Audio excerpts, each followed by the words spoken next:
ఈ సమావేశాలు మీతో డిస్కస్ చేస్తున్న అంశం మీ ద్వారా మా విధానాన్ని అలాగే రాష్ట్రంలో అధికారం ఉన్న కూటమి ప్రభుత్వ విధానానికి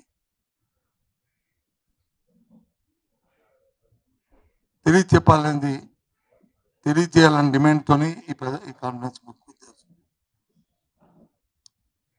చాలా సున్నితమైన అంశం. మన ఈ విశాఖపట్నంలో ఉన్న స్టీల్ ప్లాంట్, ముఖ్యంగా దీని తాలూకు పూర్వపరాలు మనం చూసుకుంటే ఈ స్టీల్ ప్లాంట్ ఉత్తరాంధ్ర ప్రాంతానికో లేకపోతే మన విశాఖపట్నం ప్రాంతానికో అనే అంశం కంటే ఇది ఉమ్మడి రాష్ట్రంలో ఆంధ్ర ప్రజల తాలూకా ఇది హక్కుగా విశాఖ హక్కు ఆంధ్ర హక్కు అనే నినాదంతో ఎంతోమంది బలిదానాలతో సుమారు 32 మంది తాలూకా బలిదానాలతో ఈ స్టీల్ ప్లాంట్ ఆ రోజు పోరాట ఫలితమే ఈ స్టీల్ ప్లాంట్ ఏర్పాటైంది. ఆ రోజు ఈ ప్రాంతంలో ఉన్న పోరాట యోధులు పూజలు తినేటి విశ్వనాథం లాంటి పెద్దలు ఎంతో సమన్వయం చేస్తూ ఈ కార్యక్రమాన్ని ఆ రోజు నిర్వర్తించి ఈ ప్రాంత తాలూకా ప్రజల తాలూకా ఆశయాలకి ఆంధ్రుల సెంటిమెంట్కి ఒక ఉద్యమ స్ఫూర్తితో ఆనాటి దేశ నాయకత్వం ఒప్పించి ఈ పరిశ్రమను తీసుకొచ్చారు ఈ ప్రాంతాన్ని. ఈ ప్రాంత రైతులు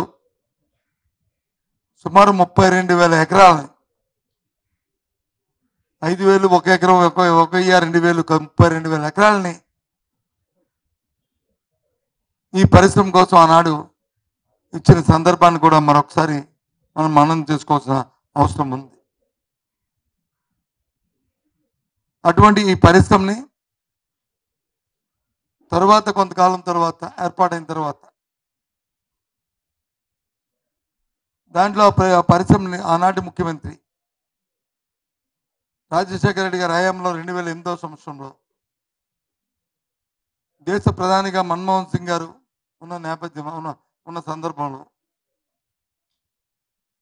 పరిశ్రమలకి మళ్ళీ ఎక్స్పాన్షన్ చేసి సుమారు 11,000 కోట్ల రూపాయలు దానికోసం మళ్ళీ కేంద్ర ప్రభుత్వం దానికి వెచ్చించి దాన్ని ఎక్స్పాన్షన్ చేసిన సందర్భాన్ని కూడా ఒకసారి మనం గుర్తు చేసుకోవాలి. ఎందుకంటే ఆ రోజు ముఖ్యమంత్రి రాజశేఖర రెడ్డి గారు మన్మోహన్ సింగ్ గారు శంకుస్థాపన చేసిన నేపథ్యంలో నేను కూడా ఆయన రాజశేఖర రెడ్డి మంత్రివర్గంలో మంత్రిగా ఉన్న నేపథ్యాన్ని మళ్ళీ ఒకసారి గుర్తొచ్చి మళ్ళీ మీకు ఈ సందర్భంగా నేను చెప్తున్నాను. అటువంటి ఈ పరిశ్రమని ఈ ఎన్డీఏ ప్రభుత్వం కేంద్రంలో వచ్చిన తర్వాత వచ్చిన దగ్గర నుంచి కూడా దీంట్లో బాలెన్స్లు దీనికి ప్రారంభమయ్యాయి. దీన్ని ప్రైవేటైజేషన్ చేద్దామని ప్రైవేట్కి అమ్మేయాలని అంచెలంచెలుగా మరి ప్లాంట్ని దాని తాలూకా సామర్థ్యాన్ని తగ్గించుకుంటూ చేస్తూ వస్తూ ఉంటున్న సందర్భాన్ని కూడా ఒకసారి ఆలోచన చేస్తే ఒకరి మీద ఒకరిని ఆడిపోసుకోవడమో లేకపోతే వేలెత్తి చుమ్మెట్టుకోవడమో కాదు ఈ సందర్భం. జరిగిన నేపథ్యాన్ని ఒకసారి మనం పేరు వేసుకుంటూ ఆ రోజు జరుగుతున్న పరిస్థితుల్లో అప్పుడు ప్రభుత్వాలు ఏ విధంగా ప్లాంట్ని ఆపుకొని పరిస్థితులు తీసుకొచ్చాయని కూడా ఒకసారి మనం చేసుకోవాలి. గత ప్రభుత్వంలో కూడా ఈ ప్రతిపాదనలు వచ్చినాయి, గత ప్రభుత్వంలో కూడా ఈ కార్యక్రమాలు వచ్చినాయి. అప్పుడు ముఖ్యమంత్రిగా అప్పుడు మా ప్రభుత్వంలో కూడా సాక్షాత్తు విశాఖపట్నంలో ప్రధానమంత్రి వచ్చినప్పుడు ఆయన చెప్పడమే కాకుండా ప్రైవేటీకరణకి మేము వ్యతిరేకమంటూ స్టాండ్ని తీసుకొని సాక్షాత్తు ముఖ్యమంత్రి గారు ఆనాటి ముఖ్యమంత్రి గారే విశాఖపట్నం వచ్చినప్పుడు ఇక్కడున్న కార్మిక సంఘాలతో సమావేశం ఏర్పాటు చేసి వాళ్ళ నిర్ణయం మేరకే కేంద్రానికి లేఖ రాయడమే కాకుండా మా తాలూకా స్టాండ్ని కూడా చెప్పిన సందర్భాన్ని మనం గుర్తు చేస్తున్నాం.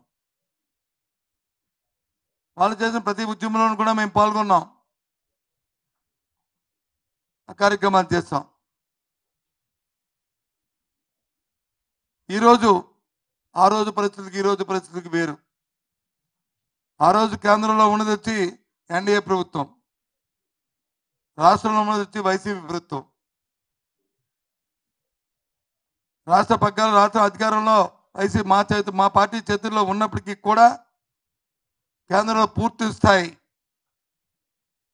మెజారిటీతో ఎన్డీఏ ప్రభుత్వం ఆ రోజు ఉంది. కానీ ఈరోజు పరిస్థితులు అది కాదు.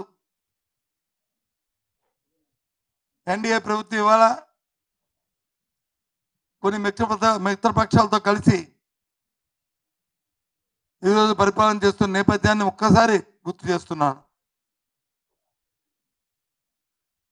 గత 15 రోజులుగా 2 ఫర్నిస్లు మూసివేసి అక్కడున్న కార్మికులు నాయకులు అందరూ కూడా ఎంతో ఆందోళన చేస్తున్న నేపథ్యంలో నిన్నటి రోజున, బహుశా నిన్న మొన్నటి రోజున అనుకుంటా, స్థానికంగా రాష్ట్రంలో అధికార పార్టీ నాయకులు, స్థానిక శాసనసభ్యులు, స్థానిక పార్లమెంట్ సభ్యులు, ఇంకా చోటపాట నాయకులు అందరూ కూడా అక్కడికి వెళ్ళి మాట్లాడిన మాటల్ని నేను టీవీలో చూశాను. విశాఖ ఉక్కు కానీ ప్రైవేటీకరణ అయిపోతే ఆ శాసనసభ్యులు అంటారు మా పదవికి రాజీనామా చేస్తానంటారు. పార్లమెంట్ సభ్యులు అంటారు నేను కొద్ది రోజు దాన్ని ఆపుతాను, మీ అందరూ కూడా పనులు చేస్తారు, కానీ ఉత్పత్తి పెరగకపోతే, వ్యయం పెరిగిపోతే మరి అప్పుడు మనం ఏమీ చేయలేమని చెప్పి సన్నాయి నొక్కులు నొక్కుతున్నారు. నేను ఒకటే సూటుగా అడుగుతున్నాను, మీ ద్వారా ఆ పార్టీని డిమాండ్ చేస్తున్నాను. ఈ రాష్ట్రంలో ఉన్న ప్రజలందరికీ కూడా తెలియపరుస్తున్నాను, ఈరోజు శాసనసభ్యుడో పార్లమెంట్ సభ్యుడో లేకపోతే నేను ఎమ్మెల్సీగా ఎలవైపుగా ఉండి మేమేదో రాజీనామాలు చేస్తే మా రాజీనామాల వల్ల ఒరిగేది లేదు, మా రాజీనామాల వల్ల జంకేది లేదు, మా రాజీనామా వల్ల ఒరిగేది లేదు, పెరిగేది లేదు. ఇవాళ కేంద్రంలో ఉన్నది ఎన్డీఏ ప్రభుత్వం, రాష్ట్రంలో ఉన్నది ఎన్డీఏ ప్రభుత్వం, కూటమి ప్రభుత్వం. గొప్పగా చెప్పుకుంటారు, ప్రతి మాటకి కూడా కూటమి ప్రభుత్వం అని చెప్తున్నారు. ఆ కూటమి ప్రభుత్వం మీ తాలూకా విధానాన్ని మీరు చెప్పండి. ప్రైవేటీకరణకి వ్యతిరేకమా కాదా? ఆ మాట చెప్పండి. మీరు మీ నాయకులతో మీ రాష్ట్రంలో ముఖ్యమంత్రితోనే ఉప ముఖ్యమంత్రితోనే ఆ మాట చెప్పించండి. మేము రాజీనామా చేస్తాం, మేము వచ్చి అయిపోయిన తర్వాత ఆకులు చేతులు కాలిన తర్వాత ఆకులు పట్టుకుంటామంటే కాదు. దయచేసి అర్థం చేసుకోండి, ఇది ప్రజా మనోభావాలతో మనం వచ్చి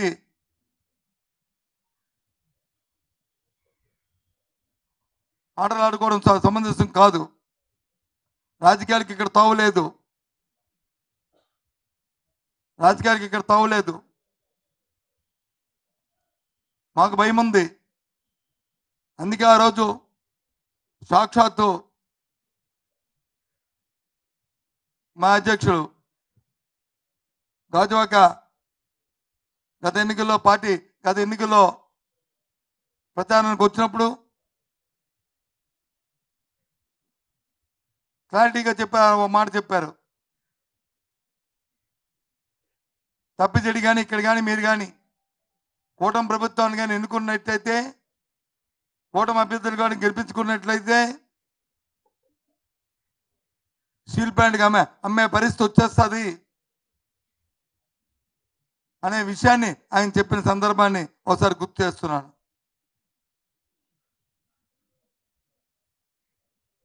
ఆ విషయాన్ని మళ్ళీ ఇప్పుడు చెప్తున్నాం. దయచేసి ఆ పరిస్థితి తాకండి. ప్రజా మనోభావాల్ని ఆలోచించండి. ఆ రోజు సాక్షాత్తు ముఖ్యమంత్రి గారే విశాఖపట్నంలో బహిరంగ సభల్లో మాట్లాడినప్పుడు చంద్రబాబు నాయుడు గారు ఏం మాట్లాడారో ఒకసారి మళ్ళీ అవి తిరిగేసి చూడండి మీరు ఏం మాట్లాడారో. ఏం చెప్పారో చెప్పండి. లేదు మమ్మల్ని చూపెట్టమంటే ఇవాళ చూపెడతాం మీరు మాట్లాడిన మాటలన్నీ కూడా.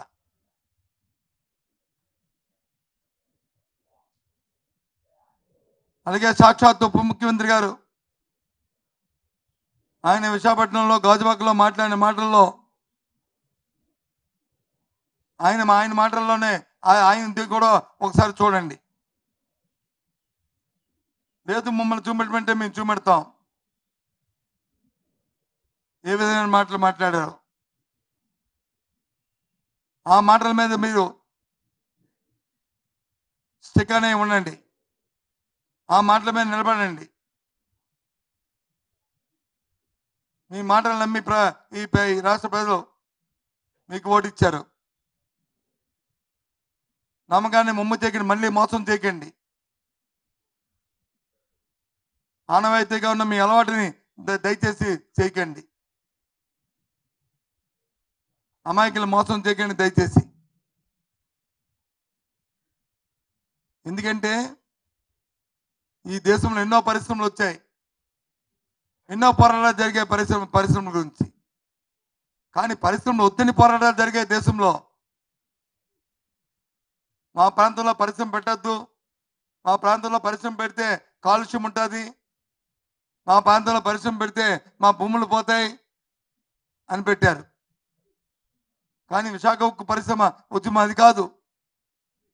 మా ప్రాంతానికి పరిశ్రమ కావాలని పోరాటం చేశారు. ఇది దేశంలో ఎక్కడో అరుదైన అంశం, రాష్ట్రంలోనే కాదు దేశంలోనే అరుదైన అంశం. నాకు తెలిసి దేశంలో ఎక్కడ ఎలాంటి పోరాటాలు జరగలే. అటువంటి పోరాటాల మీద విశాఖ ఉక్కుని మనం తెచ్చుకున్నాం, సాధించుకున్నాం. అమరులయ్యారు 32 మంది. అంతమంది త్యాగాలతో తెచ్చుకున్నాం. దాన్ని మళ్ళీ 2008లో మళ్ళీ ఇంకో 11,000 కోట్ల రూపాయలతో ఎక్స్పెన్షన్ చేసుకున్నాం. ఇవాళ మళ్ళీ అలాంటి కార్యక్రమాన్ని చేయండి. మీకున్న పలుకుబడిని రాష్ట్రంలో మీకున్న భాగస్వామ్య పార్టీలుగా మీరు ఉంటున్న నేపథ్యంలో విధానాన్ని ప్రకటించండి.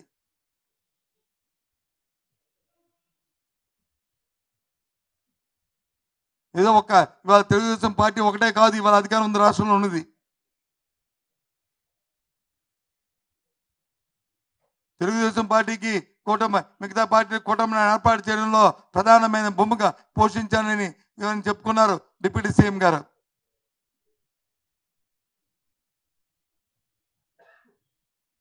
ఆ ప్రధానమైన భూమిని ఈ స్టీల్ ప్లాంట్ గురించి మీరు ఉపయోగించండి. ఈ రాష్ట్ర ప్రజల తాలూకా సెంటిమెంట్స్ని మీరు కాపాడండి. మేము ఆఖరిగా ఒకటే అడుగుతున్నా, కూటమి ప్రభుత్వం తాలూకా విధానం కేంద్ర రాష్ట్ర ప్రభుత్వాల్లో ఉన్న మీ ప్రభుత్వం తాలూకా విధానం జాతీయమా, ప్రైవేటిజమా, జాతీయ సంస్థగా స్టీల్ ప్లాంట్ ఉంచడమా?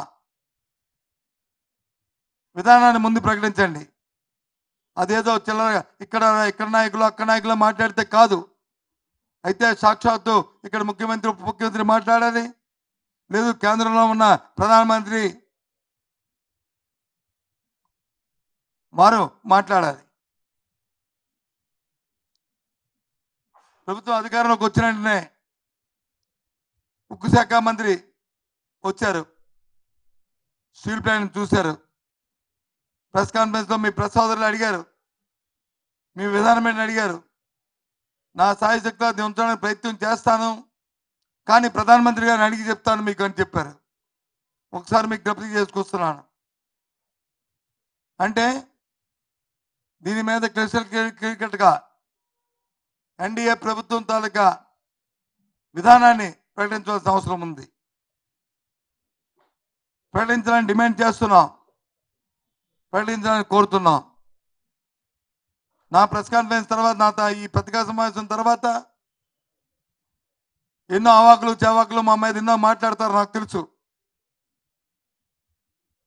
ఎన్నో విమర్శలు చేయడానికి ప్రయత్నం చేస్తారు, మాకు తెలుసు. ఎన్నో సోషల్ మీడియాలో మా మీద మాట్లాడతారు, నాకు తెలుసు. ఎన్ని మాట్లాడినా ఎన్ని చేసినా ఇప్పటికీ కూడా ఇది ఆత్మగౌరవానికి సంబంధించిన విషయం. ఇది ప్రాంతానికి, ఈ రాష్ట్ర ప్రధానికానికి సంబంధించిన అంశం. వాటి గురించి పట్టించుకోవాల్సిన అవసరం లే. స్ట్రైట్గా, ముక్కు సూటిగా ఈ ప్రైవేటిజం చేస్తున్న కేంద్ర ప్రభుత్వ నిర్ణయాన్ని రాష్ట్ర ప్రభుత్వం వ్యతిరేకిస్తుందా, సమర్థిస్తుందా? వ్యతిరేకించాలని డిమాండ్ చేస్తున్నాం. ఇది జరగకుండా ఆపాలని డిమాండ్ చేస్తున్నాం. ఎంత ఎక్స్టెంట్కైనా వెళ్ళాలని డిమాండ్ చేస్తున్నాం. మా పార్టీ విధానాన్ని కూడా ఇదే అని మీకు మనం చేస్తున్నాం. ఇది ఇవాళే కాదు, మొదటి నుంచి కూడా ఈ విధానాన్ని మేము చెప్తున్నాం. ఆ నేపథ్యంలోనే ఇవాళ మళ్ళీ మీతో సమావేశాన్ని పెట్టి మీ ఇక్కడ కూర్చున్న నేను కానీ, మా అమర్ గారు కానీ, లేకపోతే మా రెడ్డి గారి గాజువాక మా నాగిరెడ్డి గారు కానీ, మా అధ్యక్షులు కానీ, లేకపోతే మా మాజీ సభ్యులు ధర్మశ్రీ గారు కానీ, మేమందరం కూడా ఈ పార్టీ మాటగా మీకు అందరికీ మీ ద్వారా చెప్తున్నాం. ఈ పోరాటం ఎంత ఎక్స్టెంట్కైనా సరే దీన్ని సాధించుకోవడానికి మేము ఉంటామనే విషయాన్ని ఇవాళ తెలియజేస్తున్నాం. అందుకే మిమ్మల్ని అందరినీ పిలిచి ఈ సమావేశం ఏర్పాటు చేశాననే విషయాన్ని తెలియజేస్తున్నాం. ఓకేనా?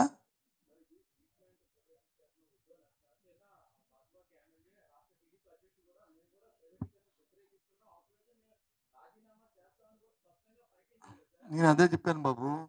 పదవులకు రాజీనామా చేస్తే, ఎమ్మెల్యేకి రాజీనామా చేస్తే, ఎంపీకి రాజీనామా చేస్తే, లేకపోతే నేను ఎల్ఓపీగా ఉన్నాను, నేను ఒక క్యాబినెట్ ర్యాంక్లో, నేను రాజీనామా చేస్తే మాకు ఉరిగేది లేదు. ఇవాళ ప్రభుత్వం, కేంద్ర ప్రభుత్వం కూటమి ప్రభుత్వం మీద ఉంది, ఎన్డీఏ రాష్ట్రంలో ఉంది కూటమి ప్రభుత్వం. ఆ పార్టీ విధానం చెప్పానండి. వాళ్ళ విధానాన్ని ముఖ్యమంత్రిగా చంద్రబాబు నాయుడు గారిని చెప్పానండి అన్నమాట. లేకపోతే ఉప ముఖ్యమంత్రి గారిని చెప్పానండి, లేదు కేంద్రంలో ఉన్న ప్రధానమంత్రి గారిని చెప్పానండి. ఓకే, తప్పు కాదు. అంతేగాని జాతీయం అయిపోతే, ప్రైవేటీకరణ అయిపోతే మేము రాజీనామా చేస్తామంటే చేతికి కాలిన తర్వాత ఆకులు పట్టుకుంటే ఏ లాభం? మేమెవరో నిమిత్త మాత్రం. మేము నిమిత్త మాత్రం. పార్టీ విధానాలు ఉంటాయి. ఎన్డీఏ తాలూకా ఇండస్ట్రియల్ పాలసీ ఉంటుంది. పాలసీ చెప్పానండి.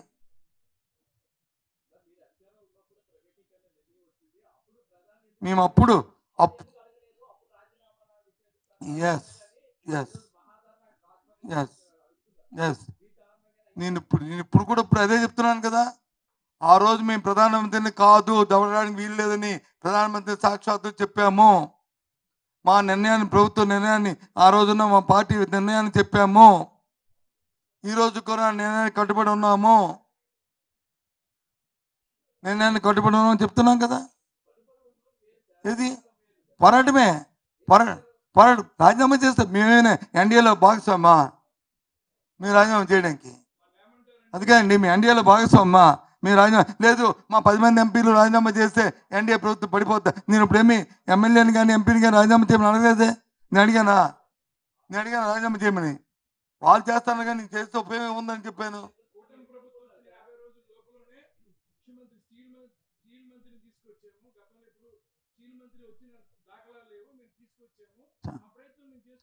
ఏం బాబు, ఏం అమాయకంగా మాట్లాడతావు?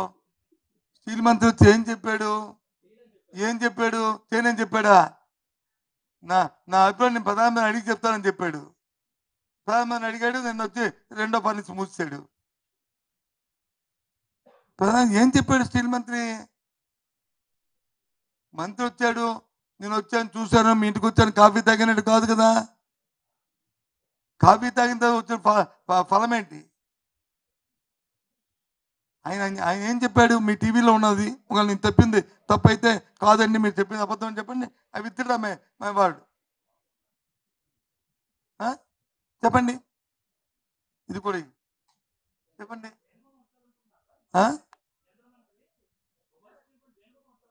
దేనికోసం వచ్చారనే అంత ఆ పక్కన ఉన్న పరిస్థితి లేడో ఒకసారి మళ్ళీ పునఃపరిస్థితితో వచ్చి ఉంటారు. తప్పేముంది? అదే మంత్రిగా వాస్తవ పరిస్థితులు తెలుసుకుందామని వచ్చి ఉంటారు. తప్పు కాదే. మంత్రిగా ఆయన డ్యూటీస్ డిశ్చార్జ్ చేశాడు, కానీ అక్కడ అండర్లైన్ పాయింట్ పెట్టాడు. లేదు, ఎట్టి పరిస్థితుల్లోనూ ప్రైవేటీకరణ జరగదని చెప్పి ఉంటే ఎస్.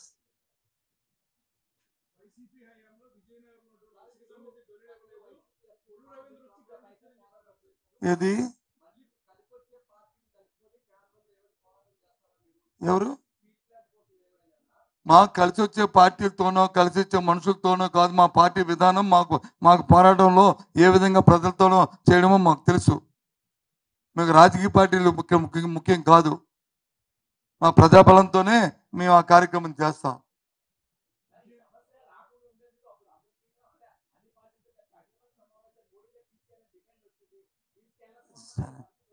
మోడీ గారికి తీసుకెళ్ళి మోడీ దగ్గరికి పోని మా వైఫల్యం నువ్వు అన్నావు. ఇవాళ వాళ్ళే కదా ఉన్నారు. ఇప్పుడు అప్పటికప్పుడుకి ఏమైపోయింది? అప్పుడు ఏమైనా నోటిఫికేషన్ అది కాదండి, నోటిఫికేషన్ ఇచ్చారా? ఎందుకంత ఒత్తాస పలుకుతావు నువ్వు? అసలు ఎందుకంత ఒత్తాస పలుకుతావు తెలియదు. నీకు స్టీల్ ప్లాంట్ జాతీయ అయిపోయిన ఉందా? వాట్ నాన్ సెన్స్ ఇది? ఏమనుకుంటున్నావు? ప్రజా సెంటిమెంట్తో ఏం మాట్లాడుతున్నారు మీరు? ఈ మా ధర్నా ఏం చెప్పారు? మా అమ్మాయి చెప్పారా? చెప్పండి. ఏంటది? మీరు ఒత్తాస పలికి ఏకంగా స్టీల్ ప్లాంట్ మీ పత్రికలన్నీ కలిసి కొంతమంది కొన్ని పత్రికలు కలిసి స్టీల్ ప్లాంట్ అమ్మేసే రీతిలో మాట్లాడుతున్నారు మీరు. ఏంటిది? మన మనుషులు సెంటిమెంట్స్ లేకపోతే మనం ఈ ప్రాంతంలో బతుకుతున్నాం, ఈ ప్రాంతంలో బ్రతికాం. మన సోదరులు 32 మంది చనిపోయారు. దాని మీద వచ్చింది అది. ఇవాళ మన జీతాలకి మన బతుకులకి కాదు ఇది. మన పదవులకి మన తాలూకు వ్యవహారానికి కాదు ఇది. ఆలోచించేయండి దయచేసి. అది నేను మాట్లాడుతుంది, అంతేగాని ఇంకేది కాదు. గట్టిగా నేను వాయిస్ పెంచానంటే కారణం అది సెంటిమెంట్తో బాధతో చెప్తున్న మాట అది. అంతేగాని దానికి రాజకీయాలు ముడిపెట్టి నేను ముందే చెప్పాను, ఇది రాజకీయ సమస్య కాదు. ఒకరి ఎంత పంచుకోవడం కాదు, ఒకరి బురద చల్లుకోవడం కాదు. నేనేమి తెలుగుదేశం పార్టీ మేము బురద చల్లట్లేదు. మీ స్టాండ్ చెప్పండి అడుగుతున్నాం. ఐ డిమాండ్ ద స్టాండ్ చెప్పడం ప్రజాస్వామ్యంలో ఇది తప్ప? చెప్పండి, నువ్వు చెప్పు. స్టాండ్ చెప్పడం తప్ప? చెప్పు. స్టాండ్ చెప్పడం అడగడం తప్పని మా స్టాండ్ చెప్పాం. ఆ రోజు చెప్పాం, ఈ రోజు చెప్పాం. ఆ రోజు మేము వ్యతిరేకమని చెప్పాం, ఈ రోజు వ్యతిరేకమని చెప్పాం. ఆ రోజు వ్యతిరేకించబట్టే ఇంతవరకు ఆగింది. ఎందుకు ఆగింది? మేము వ్యతిరేకించబట్టే, మేము కాదని చెప్పబట్టే, మోడీకి క్లారిటీగా మా ప్రధానమంత్రి గారికి ఆ విషయాన్ని చెప్పబట్టే ఆగింది. లేకపోతే ఎందుకు అవుతుంది? అది కాదు కదా. దయచేసి ఆలోచన చేయాలి మనం. ఇవాళ మా శ్రేణి మేము అడుగుతుంది ఏంటి? ఇవాళ కూటమి ప్రభుత్వం రాష్ట్రంలో ఉంది. కూటమి ప్రభుత్వం తాలూకా స్టాండ్ ఏంటి? వాళ్ళ తాలూకా విధానం ఏంటి? కేంద్రంలో ఎన్డీఏ ప్రభుత్వం ఉంది, వాళ్ళ విధానం ఏంటి? ఈరోజు వచ్చి ఎన్డీఏ ప్రభుత్వం ఇంతకు ముందు ప్రభుత్వం లాగా 100% భారతీయ జనతా పార్టీ ఏకసత్యపక్షం కాదు. మిత్రపక్షాల మీద ఆధారపడి ప్రభుత్వం ఉంది. సున్నితంగా ఆలోచించమని కోరుతున్నాను. ఆ రోజు 25 మంది ఎమ్మెల్యేలకు ఎంపీలు కూడా రాజీనామా చేసినా ఏమీ అయ్యేది కాదు. ఇవాళ అలా కాదు. ప్రభుత్వానికి ఊగిసాడే పరిస్థితి ఉంది. ఇవాళ ఎంతో మంది ఎన్నో పోరాటాలు చేసి దీన్ని సాధించుకున్నాం. 32 మంది బలిదానంతో సాధించుకున్నాం. 33,000 ఎకరాలని ఆ ప్రాంతంలో రైతులు మరి ఇచ్చారు. ఇవాళ ఏదో దాని పేరు అమరావతికి 30,000 ఎకరాలు ఇస్తే గొప్పగా చెప్పుకుంటున్నామే. దాన్ని ఏదో ఉద్ధరిద్దాం అనుకుంటున్నామే. మరి దీన్ని ఎందుకు ఉద్ధరించకూడదు? దాని మీద శ్రద్ధ దీని మీద ఎందుకు లేదు? ఇక్కడ ప్రజలు కాదా? ఇక్కడ రైతులు ఇచ్చిన భూములు ఇచ్చిన ప్రజలు కాదా? ఈ ప్రాంత ప్రజలు కాదా? లేదా ఆంధ్ర రాష్ట్రంలో ఆంధ్ర హక్కు విశాఖ హక్కు అనే నినాదం ప్రజలది కాదా? నేనేమి విమర్శించట్లేదు. దయచేసి ఆ గొప్పని ఆ ఘనతని మీరే ఉంచుకోండి, చేయండి. కూటమి ప్రభుత్వం మూట కొట్టుకోండి ఘనతని, మాకు అభ్యంతరంలే. ఓ ప్రకటించండి ప్రధానమంత్రితో. ఎస్, అప్పుడు బేష్ అని మేము మళ్ళీ సమావేశం పెట్టి మేము మీకు వచ్చి థ్యాంక్స్ చెప్తాం. మాకే అభ్యంతరంలే. కానీ రాజీనామాల వల్ల ఒరిగేది లేదంటున్నాను. అది నేను చెప్పిన మాట. అంతేగాని మీరు వచ్చి 20 మంది ఎంపీలు చేస్తే ఏమవుద్ది? ఇంటికి వెళ్ళిపోయి కూర్చోవాలా? వెళ్ళి ఏం చేస్తారు? అది నేను చెప్పింది. అంతేగాని ఇంకో ఉద్దేశం కాదు. ఇప్పుడు చెప్పండి. సరేలే, ఇలాంటి చిన్నపిల్లలు అట్లా ఆ చెప్పిన వ్యక్తి వచ్చి రాజీనామా చేసి మళ్ళీ వెళ్ళి కోర్టుకు వెళ్ళి నా పదవి పోయిందని అడిగాడు. వాళ్ళకి క్లారిటీ లేని మనుషులతో వచ్చి ఇలాంటి మాట్లాడి ఎవడైనా రాజీనామా చేసిన కోర్టుకు వెళ్ళి మళ్ళీ నా పదవి నాకు ఇచ్చిన అడుగుతాడా? అంటే వాళ్ళకి ఎంత డెప్త్ ఉందో, రాజకీయాల మీద ఎంత నమ్మకం ఉందో అర్థం అవుతుంది మనకి. ప్రతి అంశాన్ని రాజకీయం ఆ వ్యక్తులకు వచ్చి నువ్వు అడగడం, నేను సమాధానం చెప్పడం, ఇది నేను చూశాను పేపర్లో. ఒకసారి ఒక రాజీనామా చేసిన తర్వాత మళ్ళీ దాని గురించి వచ్చి కోర్టుకు వెళ్ళి తెచ్చుకుంటావు పదవి, అడుగుతావా? అడుగు. నీ మాట అడిగానండి. లేదు, నిన్న చూశాను ఇక్కడ సంవత్సరంలో ఇది ఎవరన్నారో. నువ్వు మళ్ళీ మాట మార్చుకు. అవును,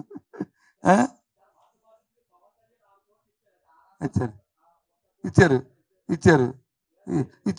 జగన్మోహన్ రెడ్డి గారు కూడా మా పార్టీ తరఫున ఆయన కూడా కోటి ఇచ్చారు. మళ్ళీ 10 లక్షలు ఇచ్చారు మాకు. సీఎం రిలీఫ్ ఫండ్ ఎందుకు ఇస్తాం? మేము ప్రజలకి బాధ్యత మేమే పంచుతున్నాం. నేనేమన్నా వాటర్ ప్యాకెట్లు వచ్చి ఫస్ట్ మొదటి రోజున 1,00,000 పాల ప్యాకెట్లు, 2 లక్షల వాటర్ బాటిళ్ళు, మళ్ళీ మన్నాడు వచ్చి 75,000 మళ్ళీ పాల ప్యాకెట్లు, మళ్ళీ 1,00,000 వాటర్ బాటిళ్ళు, మళ్ళీ రేపు వెళ్తున్నాం. రేపు ఉదయం మళ్ళీ రేపు ఇవాళ రాత్రికి ఉంది. రేపు ఉదయం మళ్ళీ ప్రెస్ కాన్ఫరెన్స్ పెట్టి 50,000 కుటుంబాలకు వచ్చి గ్రాసరీస్ ఇస్తున్నాం. మళ్ళీ 50,000 కుటుంబాలకి మళ్ళీ ఆ డబ్బులోనే రేపు కొనిసి మళ్ళీ నేను ఇవన్నీ సుమారు 1,40,000 1,50,000 రూపాయల వరకు, సారీ 1,40,00,000 వరకు అవుతున్నాయి. ఇవన్నీ పార్టీ ఇస్తుంది. అదంతా సీఎం రిలీఫ్కి ఎందుకు ఇస్తాం? నిజం కదా. మా దగ్గర మ్యాన్ పవర్ లేకపోతే, మెకానిజం లేకపోతే రిలీఫ్కి ఇస్తాం. తప్పు కాదు ఇవ్వడం. ఉంది కదా మెకానిజం ఉన్నప్పుడు ఎందుకు ఇస్తాం? మరి మేము అంటున్నాం కదా, మన 4 లక్షలు డైరెక్ట్గా అతని మెకానిజం ఉండబట్టే కదా ప్రతి దాని పేరు పంచాయతీకి 1,00,000 రూపాయలు ఇచ్చారు. అంటే అది మెకానిజం ఉండబట్టే కదా. మా మెకానిజం మాకు ఉంది కాబట్టి మేము అలా చేసాం. అది నేను అదేగా చెప్పాను బాబు. నేనేం తప్పు చెప్పలే. నీ అభిప్రాయం నీది, నా అభిప్రాయం నాది. నేనేమి కించపరచలే. సారీ.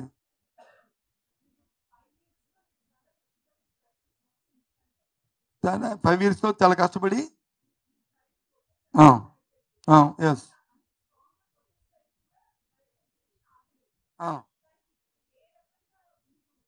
అది good question. What as the good question. ఎందుకంటే అప్పుడున్న ప్రభుత్వం, అప్పుడున్నది బీజేపీ, భారతీయ జనతా పార్టీ ఎన్డీఏ అయినప్పటికీ కూడా భాగస్వామ్య పక్షాల మీద లేదు. స్వతంత్రంగా బలం మీద వాళ్ళ కాళ్ళ మీద వాళ్ళకున్న ప్రభుత్వం. భారతీయ జనతా పార్టీ విధానాల మీద వెళ్ళిన ప్రభుత్వం. ఇవాళ అలా కాదు. ఎన్డీఏ పక్షాల మీద ఆధారపడిన ప్రభుత్వం. అందరు కూటమి తాలూకా విధానాల మీద ఇవాళ నడవలసిన ప్రభుత్వం. అందులో భాగంగా చాలా సెన్సిటివ్ అయిన ఈ కూటమి, మన రాష్ట్రంలో ఉన్న ఏదైతే కూటమి ఉందో దాని మీద కూడా కేంద్ర ప్రభుత్వం ఆధారపడి ఉంది. ఈ నేపథ్యంలో అదే అదే సెన్సిటివ్నెస్ మన రాష్ట్ర ప్రజలది ఇది. విశాఖ ఉక్కు అందులో ఒక్కని. సో కాబట్టి అలాంటి సెన్సిటివ్ అయిన ఇష్యూని ఫ్లాగ్ చేసి వాళ్ళందరినీ ఒప్పించి అవసరమైతే వాళ్ళని నిర్బంధించి ఈ కార్యక్రమం చేయాలనేది మా తాలూకా డిమాండ్. అందుకు అప్పటికిప్పటికి తేడా, అది సినారియో తేడా. ఆ రోజున్న పొలిటికల్ సినారియోకి ఈ రోజున్న పొలిటికల్ సినారియోకి తేడా అది, అంతే, అంతకంటే ఏం లేదు. అడుగుతాం. ఎస్ ఎస్ ఎస్ రాజ్యసభలో మా పార్టీ స్టాండ్ మేము తీసుకుంటాం. అందులో ఆల్రెడీ మా పార్టీ రాజ్యసభ సభ్యుడు ఆల్రెడీ ట్విట్టర్లో చెప్పాడు కూడా, ఆయన అభిప్రాయం కూడా, మా పార్టీ అభిప్రాయాన్ని చెప్పారు కదా 100%. ఎక్కడా కూడా రాజ్యసభలో కానీ లోక్సభలో కానీ స్టేట్లో కానీ ఢిల్లీలో కానీ ఢిల్లీలో ఎక్కడ కూడా దీని మీద రెండో పదం మాట ఉండదు, ఒకటే మాట. ఒక విషయాన్ని దీన్ని సీజ్ చేసేద్దామా? దీని అయిపోయిందా బావా? మరి దీని మీద మళ్ళీ బ్యాక్ వెళ్ళకూడదు. బ్యాక్ వెళ్తే ఏమవుతుందంటే సబ్జెక్ట్ డివైడ్ అయిపోతుంది. లేకపోతే ఇంకో రోజు మాట్లాడుకుందాం. లేకపోతే ఆ పడవల ఇష్యూకి అది చాలా సిల్లీ క్వశ్చన్. అది చూస్తే నవ్వొస్తుంది నాకు. అడ్మినిస్ట్రేషన్ మాలాట వాళ్ళం పడవలు వచ్చి 3 పడవలు తాళ్ళు కట్టి పంపించేశారు. దాని నుంచే వచ్చి ప్రకాశం బ్యారేజ్ కొట్టుకెళ్ళిపోవడానికి వచ్చిందని అధికారం ఉన్న నాయకులు చెప్తున్నామంటే ఎంత సిగ్గుచేటి, అసలు నాకు అర్థం అవట్లే. అడ్మినిస్ట్రేషన్ ఏ రకమైన అడ్మినిస్ట్రేషన్ చేస్తారని ఎవరు నవ్వుతారు. 3 పడవలు వచ్చి కట్టేసి ఒక దానికి ఒక తాళ్ళు కట్టేసి పంపించి వదిలేసి ఎంత సిల్లీగా ఉంటుంది, ఎంత సబ్స్టాండ్గా ఉంది. ఆరోపణలకి అర్థం ఉండాలి కదా. ఆరోపణ మాట్లాడిన దగ్గర అర్థం ఉండాలి కదా. రంగులకి ఎవడైనా రంగులు వేసుకుంటాడు. ఒకవేళ సపోజ్ ఇంతకుముందు ఆ రంగు పడవనుకో, నాకు ఐ డోంట్ నో ఎవరు వాడరో ఎవరో తెలీదు, వాడు అమ్మేసి కూడా కొనుక్కోవడం అనుకో, మళ్ళీ రంగు మార్చడానికి ఇంత అబ్బోతు ఖర్చు ఇంకెందుకు ఓన్లీ అదే అంటే ఏమన్నా నవ్వుతాడు. ఇప్పుడు ఎందుకు ఇప్పుడు ఎవరో 2-3 అరెస్ట్ చేస్తారన్నారు కదా, మరి చెప్తారు కదా వాళ్ళు వాస్తవాలు ఏంటనేది. దాంట్లో దాపరికం లేదు కదా, మరి ఇంకే. అందులో ఇలాంటి దౌర్భాగ్యమైన పరిస్థితుల్ని, ఇలాంటి దుష్టపాలను ఎవరైనా ఆలోచన చేస్తారండి? ఎందుకండి అలాగే ఆలోచన చేస్తారు? సో అది వదిలేయండి. ఈ సబ్జెక్ట్ మీదకి అది డైవర్ట్ అయిపోతుంది దయచేసి. రేపు ఇంకో సందర్భంలో మనం మాట్లాడు. ఇంకా నా దగ్గర అయితే ఇంకా 2-3 ఇష్యూలు ఉన్నాయి, కానీ ఇంత డివైడ్ అయిపోద్దని నేను అవి తీసుకెళ్ళట్లేదు. లేకపోతే ఓకేనా? Bye, see you, thank you.